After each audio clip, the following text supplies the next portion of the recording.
কথা করছি, সব সত্যি কথা করছি।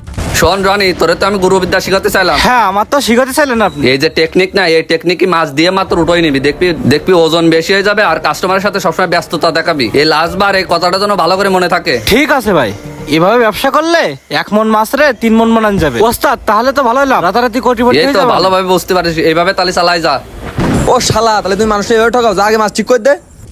ভাই যা করেছে ভুল করেছে ভাই, আপনার মাছ আমি সঠিকভাবে মাপে দিচ্ছি ভাই, কিছু মনে করেন না ভাই। লোভে পড়ে গেলাম তো, লোভে পড়ে এই কাজটা করেছে ভাই। ভাই এরকম ভুল আর জীবনে করবো না। এনেন ভাই আপনার 2 কেজি মাছ, এনেন ধরেন। এ আমার 1 কেজি মাছ বলে দে, জীবনে এরকম কাজ করবি আর? না ভাই, আমার আক্কেল হয়ে গেছে, এরকম কাজ আর কোনোদিনও করবো না ভাই। মাছ ব্যবসা সুন্দরভাবে সঠিকভাবেই করবো। ভাই সততার সাথে ডাল ভাত জোগাড় করে তাতে শান্তি আছে।